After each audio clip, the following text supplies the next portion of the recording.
If you're suffering from premenopause or menopause symptoms, from stubborn weight gain, from fatigue, from sleep problems, from low sex drive, from mood swings.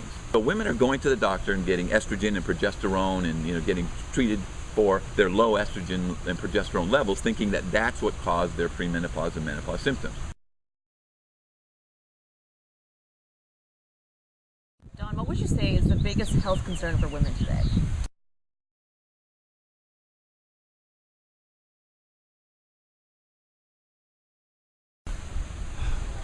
Well, what I honestly think is that women have so many different health concerns.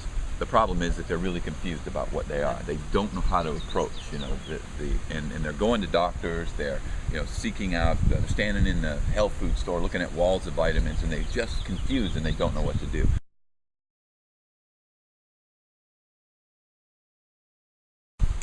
We really have sort of one universal problem. What's happening is that problem, the effects of that problem is getting broken up into all kinds of different symptoms. Weight gain, fatigue, hot flashes, night sweats. There's 35 different symptoms associated with premenopause and menopause. And then all these different problems that women are having, they get categorized, and then each one of them gets treated as a symptom. That there's really one primary major cause.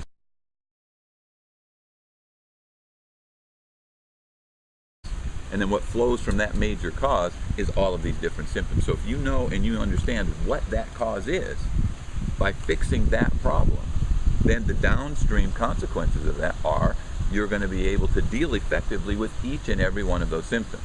Okay, and that's for women of all ages, whether you're 27 or 55. Doesn't make any difference if you're 6 years old or 96, right? It's the same for all right? And it doesn't. And we're talking about women here, but we're really talking about human beings.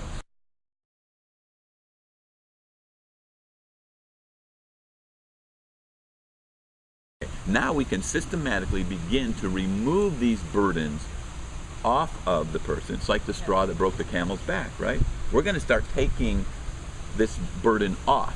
And as you remove that burden, what happens is simultaneously, you're removing the cause of the problem. It's the complete load of stress.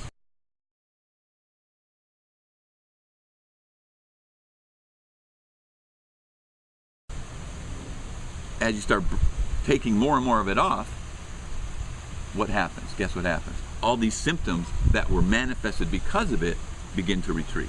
So you're not treating symptoms.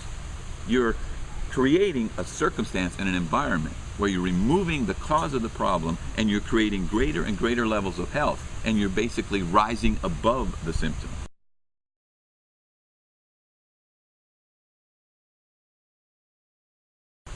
When you know what the cause of a problem is, and you know the steps to take, don't you think that you can say, all right, if you do those things, then the outcome is inevitable. You can create an inevitable outcome. If I say to you, look, you have to walk from where we are right now 5 miles down the road. First thing I need to know is, are you willing to do that? And if you say, yes, I'm willing to do that, then what I say is, look, put one foot after the next until you make it to the 5 miles. And if you'll do that, you'll get there. It's inevitable, right?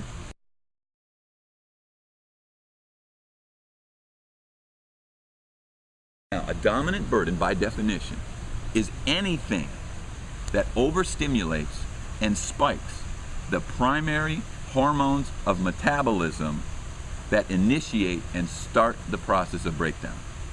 Does that make sense? You're starting right at the beginning. So what do I mean by that? This is something that I talk about extensively. I wrote it in my upcoming book. It's all over our website. I talk about, it's called The Big Hormone Talk. Think about this, Cassie. When a woman is under stress, something physiologically has to occur in order for the breakdown to happen. Because stress for one person is not stress for another.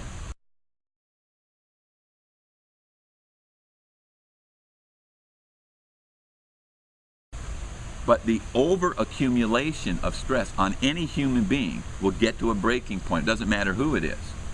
And what I'm saying is, if you're suffering from premenopause or menopause symptoms, from stubborn weight gain, from fatigue, from sleep problems, from low sex drive, from mood swings, This is your body telling you, giving you the message that the burden of stress that I'm under, I'm not handling it.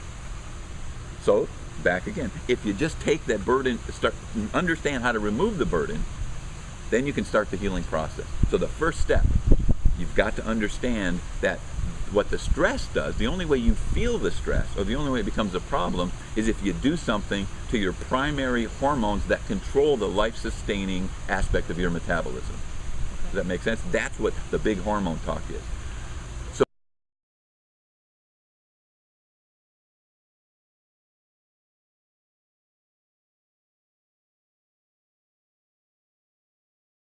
So women are going to the doctor and getting estrogen and progesterone and getting treated for their low estrogen and progesterone levels, thinking that that's what caused their premenopause and menopause symptoms.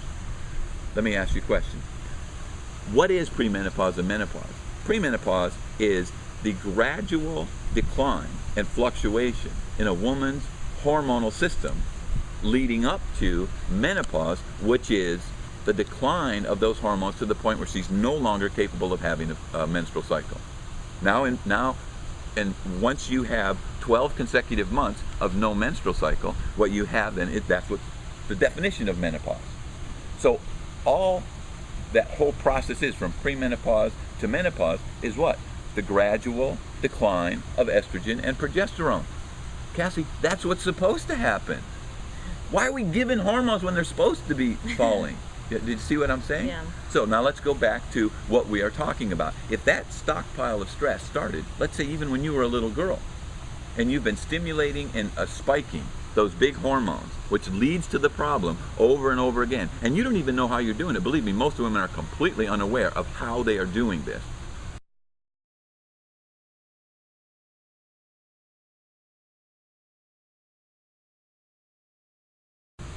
If you've done that your whole life, by the time you reach premenopause or menopause age, you are totally ill-equipped and unprepared when those hormones actually start to fall.